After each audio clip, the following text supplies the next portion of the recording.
and welcome to this episode of Voices of Fostering.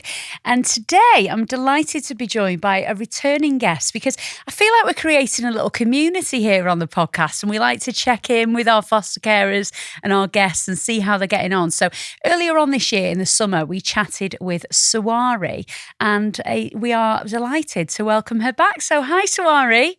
Hiya, Helen. Hello. So remind us a little bit about you, Sawari, and the type of fostering you do and how long you've been doing it. I've been a foster carer since 2014, I think. Wow, so that's over 10 years now. Before that, you name it, I've done it. I've done everything, that you could name off. But I must say, this is one of the best jobs in my life I've done.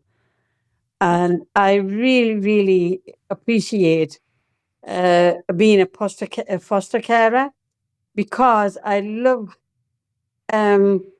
giving my time and my ear to the children who come to me. Yeah. And you call it a job, Sawari, but does it feel like a job? It's more than a job, isn't Yeah. it? It's more than a job. It's like it's a job, but it's your responsibilities and bringing the child into your family and making him feel at home and be like the part of the family and that. Some do make sense, some don't, but you've just got to take it as a day. Yeah. And am I right in saying you're a solo foster carer, aren't you? Can you tell us about your household at the moment? How many children or young people you've got living with you? At the minute, I've got nobody. Oh, wow. So you're in between. I'm just having a break because Yeah. my husband passed away in July. Oh, So goodness. I had a child then, but he was only a respite and he went. And then after that, I thought I'll just, because we have to stay at home for 4 months and 10 days if your husband passes away. So I thought if I take a new child on, it would be like all the new appointments and doctors and dentists and optician Yeah. and, everything, college or school or whatever. And, all the meetings and everything, Yeah. which I couldn't mingle with people very much, especially males. And females are okay. Okay. So I thought I'll just take a little break till November. Okay. So can you just explain that a little bit further for anybody who might not understand, Sawari? So that's something in your faith, is it, that after your partner passes away? Can you tell us a little bit more about that?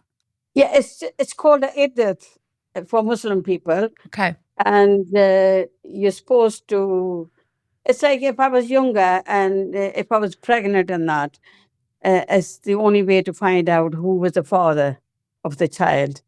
That is the main reason behind it. And it's just, you get very good reward for doing it. And my husband will get a reward as well. So that's interesting that obviously when things like that happen in your life, do you find that the National Fostering Group and your fostering agency are really quite understanding with that and they adapt? Well, it was the first time because it was first time for them as well. And they've learned from me that, I have to stay home for Yeah. 4 months and 10 days. I can go out to my appointments and that, like the doctors and whatever, Yeah. but that's only where I'm allowed. Right. And Okay. if there was nobody else working in the house and I was still working full time, I'm allowed to go and work. So that's not an issue. But because I'm not working, so I just stay at home and I get all my shopping done and everything Yeah. from other people. And everybody's very helpful, very helpful. Yeah. So do you find that if there are times in your life that you need that break from having a foster child or a young person with you, then it's possible to do that?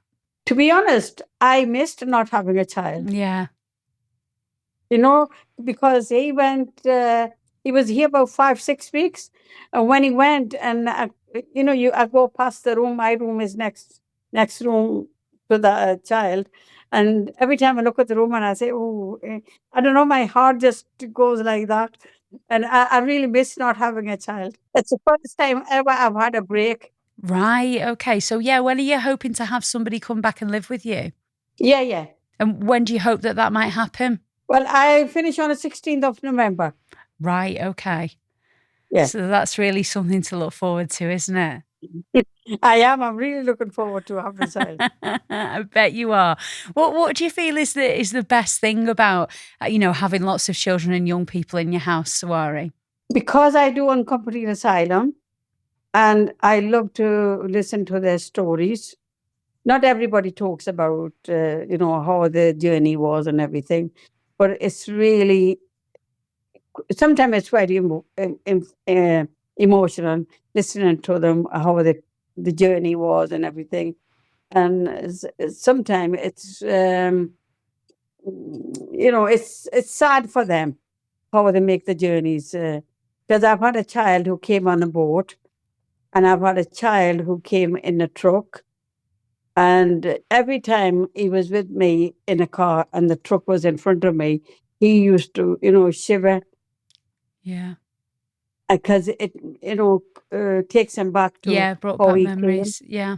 And he was said it was really awful because he didn't have any jackets or anything like that, like well wrapped up. And it was like a freezer thing where he came in. So it's really very, very, trying to understand them. Then I had a child who came on a boat, and he said the boat was so overloaded, you couldn't even move like that, and you weren't allowed to move because if you moved, the boat could tilt that way. Wow. Oh my So goodness. Yeah.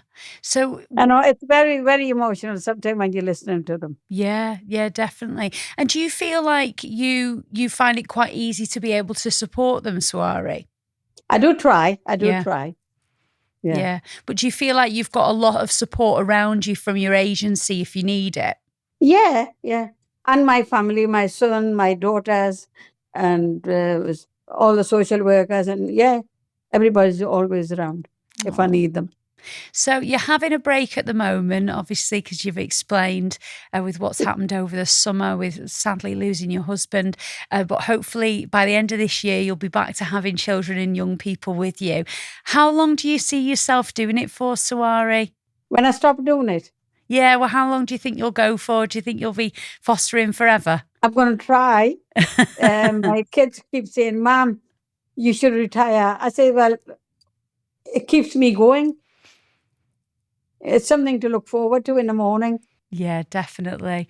Well, thank you so much for catching up with us, Sawari. It's been lovely to chat to you. Sending you lots and lots of love and take care.